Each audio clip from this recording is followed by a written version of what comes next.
got a hell of a view. Gorgeous, bro. And a famous one too. It's the famous double rainbow. I love the sign, man. That is cool. Did you I get traded it for one of my puppies. Did you? One of her puppies. Oh my gosh, how are you, brother? Eric. Nice to meet you. Good to see you. Yeah, Put man. my shoes on. Good to see you. Yeah. This is cool. We can actually even do it, hell, just like right here, sitting right here. Right? This is cool. Yeah. What's the dog's name? That one's Growly. She's in the double rainbow video. She's the one who barks. Yeah, I bought this land in 1985 when I was 25 years old. Or no, 1988 when I was 25 years old. Wow. Yep. This is cool. Right? I like it, man. Yeah, see how it looks over there? That's how it looked all through here. It's this dense forest. And I developed it myself. When I bought this land, I had no clue what I was doing. I was just like, well, I heard about this program where I can get a free well and septic from Indian Health Services.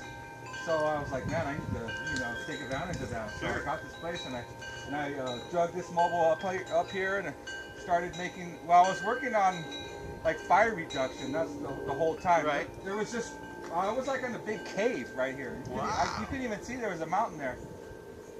No joke, man. Yeah. This is paradise up here, bro. Right, I know. Yeah, I got like 25 fruit trees. I have vegetable gardens. I got my own well. Shit, when the end of the world comes up here, you're right? set. That's Hey, I'm coming up here to right? hang with you. So, I've been feeling for a long time how, like, I'm growing my own food. I got my own well. I'm just about ready to get some alternative energy, and I'm like, man, this feels like an art, right? So I write this email saying how I felt like I'm Noah. Yeah. And my house fills with color, and I turn on my camera, and that's the double rainbow video. Right when I said I was Noah. It's crazy, right? That is awesome. So, like the things that it's done, humanity now cannot see a rainbow and not think of me. That's sweet. Just possible. It's just, you just have to. And so, here's the trippy thing that came from this video. Okay, I'm going viral again, right? So, right when I wrote that email, right, I'm thinking, okay, I just said I'm like a prophet of God, Noah, who is a prophet of God who saw a rainbow. Sure. And a rainbow comes and makes me famous. And I come on here, and I'm like, damn, that looks like a giant eyeball. You know what I mean? Because the rainbow was like this, and it looked like an eye looking at me. I'm like, that's God. That's what the video is. I got a video of God and put it on YouTube, and that's why I'm famous, and that's why this whole thing's going on. So, when I shot this other video, the mountain that's in that video looks like a volcano. Wow. Right? That's symbolism right there, right? Just like it's on fire, it's destruction. You know what I mean? Sure, man. So, I mean, I think it's like I'm going viral for a reason. I'm here to give a message, That's cool, brother. Yeah. Well, use it. Use it to praise God, man. Yeah. Well, I mean, that's what this whole thing is about, And here's the thing: I'm not religious or anything like that, All I am is like I'm a servant of my fellow man, and I'm a good person. You know what I mean? I'm not trying to make anyone religious or anything. I just want people to know that hey, there's spirit out there, Sure. And connect to it. And like my main things that I come up with is love your fellow man, walk gently on Mother Earth, and connect to spirit. That's it right there, right? What else do you need? Don't need much more. You guys did a really nice story on me when I started going viral the first time. Yeah, that was Norma. Yeah, cool. yeah, that was a great story. I still have it on my DVR. That's cool, man. Yeah, I mean, it started Father's Day around noon, and I heard a siren, and then I heard a bomber, and I was like, okay, I know what this is, right? Because there's fires around here all the time. So I come outside and I don't see nothing, and then I see a little puff of smoke. So I set up my camera and I just let it roll. And this is what I do from here a lot. I do time lapse. I'll just let the camera roll, and then later on I'll speed it up. But it's like there was erratic winds. It was hot. I'm a former firefighter, so I know fire conditions and stuff. I'm like, this is serious. This is something that could potentially be something big. So I just started, preparing. I told the people who live here, hey, there's something going on. There's a fire. It could get bad, and you need to prepare. And so so I started preparing myself, started getting my cars ready, and of course, like I charged all my cameras. I got to make sure like I'm going to be able to document this, and then it started getting more and more serious, and I realized, okay, this could be some danger here. So all the people that live here on the land with me, I told them, you guys should probably leave. And I have been planning to for this for decades. When I first bought the land, I saw that it was a high fire danger, and I started cutting the brush. I started back burning. There's a lot of videos on my YouTube page about how I do fuel reduction, and I burn purposely in the winter time, so that when a fire comes in the summertime, the fuel's just gone.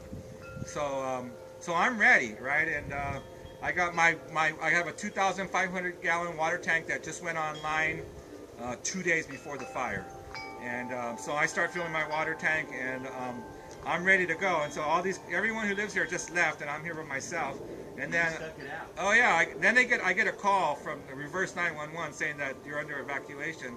And of course, my thing is I'm not leaving. I've always said I'm never going to leave, you know, unless my life's in danger, and I didn't see it as being in danger. So then someone came up here from search and rescue and said, you're under evacuation, you're supposed to leave.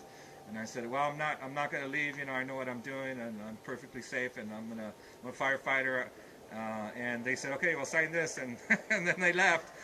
Sign your life away. Yeah, right. So yeah, I've been having a plan. You know, it's like I started watering, and I've been cutting back the vegetation for years, you know, just in preparation. And then I've been going through all these scenarios. Okay, if a fire comes up this way, I'm going to back burn here. If it comes this way, I'm going to back burn there. It's like over the years, I've been just imagining all the different scenarios that it could happen, and I have it all planned. You see my four-wheel drive is right over there. It's ready to go. My hot tub is full of water. If I'd have to jump in it, I'm ready to go. So it's like, it never never entered my mind that I was going to leave unless there was like a 400-foot tall of flame. Then I will go. You know what I mean? Then it's like, okay, I could die here, and I'm not going to risk it. I'll get my dogs in it. But I think I know enough about fire science. I was a fire science major in college to know, okay, this is what I can do, and I also know my limits, my boundaries, and I know when I'm safe. And so I never sensed that I was in any danger, and I never sensed that the fire was coming here. And all along I was preparing and getting ready for a fire to come. Talk to me about the flames. Describe them for me. Oh my God. Okay, so for a long time, for hours and hours, even days, it was just smoke. You could just see it. And then I was on the phone to a reporter, and all of a sudden it just starts crowding. The smoke starts lighting on fire, and there was 400-foot tall flames. I mean, you can see these trees over here. They're 100-foot tall. The flames are 4 times as big as these trees. So it was like, it was intense. And then to know that this place is so special and sacred to me because the double rainbow was shot here, and I get rainbows here all the time. It's like, this is an amazing sacred place, and the symbolism here is intense, because first I see a rainbow, and then now I'm seeing this mountain burn like it's a volcano. And so, you know, fire is all got so much symbolism in fire. An ancient symbol for fire is also the same one for God, and fire is symbolic of destruction and rebirth, you know. So it's like there's all kinds of symbolism going on, but really what's going through my mind when I'm shooting this video is, oh my God, it's so intense, and I'm on the phone with the reporter, and look at that. And so I kind of like stop talking to the reporter and start just going, whoa. And and then you know, after a little bit I come back, it's like, okay, the flames aren't so big anymore, and I start talking to the reporter again. But the thing is, okay, when I shot the double rainbow video, nobody watched my videos, and you see I'm out here all alone. I'm used to being able to yell real loud at the top of my lungs, and no one will know, right? So after I shot the double rainbow video, that feeling has left me, right? Because whenever I make a video now, I know people are going to watch it, right? So now I'm thinking, okay, I'm on the phone. I'm not by myself, but kind of I am by myself because everyone's evacuated. It's just me and this guy on the phone. So I was kind of alone, but the problem is I just hear myself. I hear Because there's been so many songs and all, auto tunes and all these spoofs and everything. I can't go anywhere. I can't say anything without hearing myself anymore. So I'm a little self-conscious now. I'm not letting it flow. As you see, this video is not as good as a double rainbow video, but it was so powerful, and I'm really kind of alone. I mean, there's a guy on the phone, but I am kind of alone, and I know everyone's gone. So I do have kind of that solitude thing going, but part of it's missing, part of it's gone. Yeah. You're looking at this. Yeah. And it is, and this mountain is so spiritual to you, and it's like, and you're seeing it on fire. Right. Well, but to me, fire is a part of nature, and it's also a part of cleansing and rebirth. And I know it's not going to hurt me. I know from the beginning that nothing bad is going to happen to my body. I was not sure about my house, but I knew that, like, my body, my dogs, we were not going to get hurt from this. I just knew this. I can know some things, and when I know something with a certainty like that, it always comes true. So my personal safety was not threatened. I never felt that, but I was not so sure about my house. But here's the thing: it's a junky old house. I really don't care that much about it. A 1977 mobile home. It's just a step above a tent. So it's like I could just get a tent and start over. So it's like, and the fire is not going to hurt this land. If anything, it will cleanse it, and then it will make it so that if I did rebuild, then it wouldn't burn down. So. What do you think about the firefighters? I mean, taking control. This is a tough.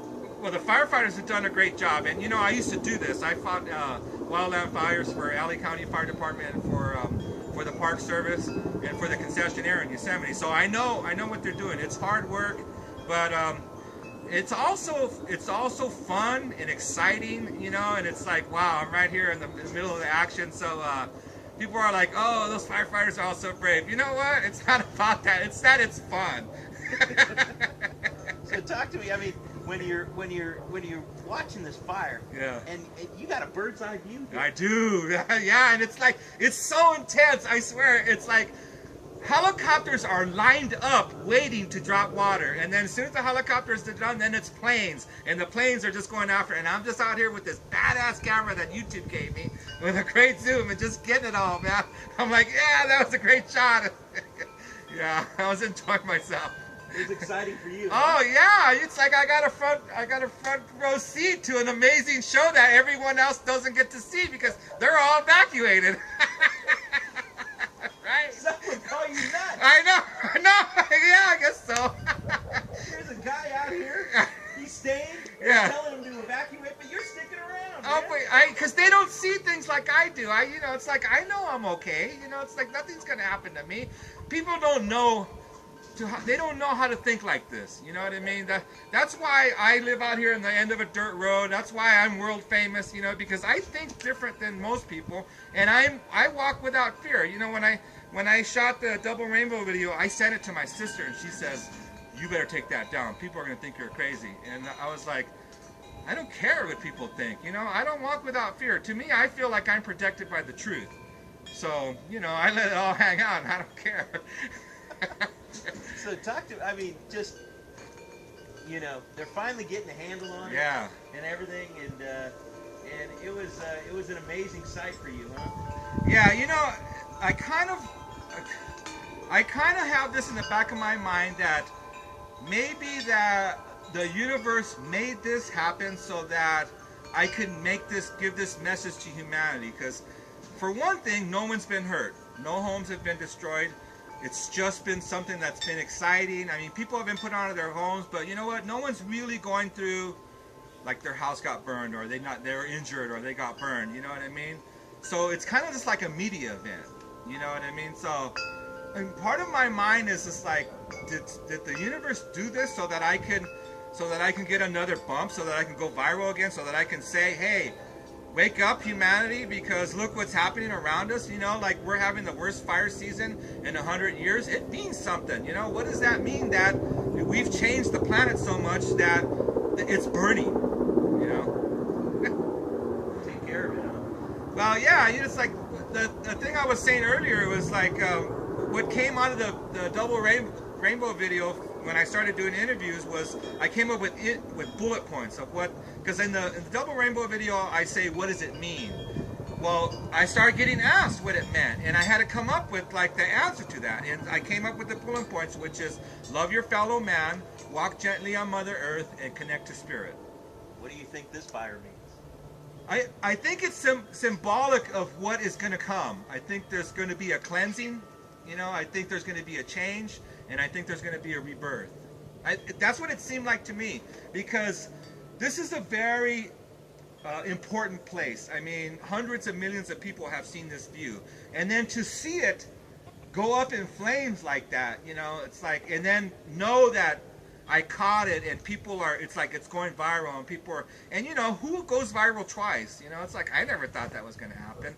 You know, it's like, oh, that was the one time that ever was going to happen to me, and it's like, hey, it's starting to happen again, and there must be a reason for it, you know. Anything else you like to add? I mean, I think I got enough, man. Yeah, I mean, let's see, what could I say? I think you got plenty. It's yeah, this is paradise to you. I know. Yeah, it's Talk like to me about living up here by yourself and right. So self-sufficient. I bought this land in 1988 when I was 25 years old, and I developed it myself. I literally hacked this farm out of the wilderness. I had no clue what I was doing, but I was driven, and you know, I've been guided by Spirit this whole time to just like do this thing. You know, it's like I have fruit trees, I have vegetable gardens, I have chickens, and I breed dogs, and Self-sufficient up here. well, I have my own well, and I got some solar panels and getting ready to put them online. It's like an ark. That's how the double rainbow video started. I just wrote an email saying how I felt like I was Noah, and my hostels were color, and I walk outside, and that's the video. And it's the same thing with this video. I'm inside when it starts, and I'm just holding the camera, and I'm not in it. I hear you, brother. Right. I think we're good, T.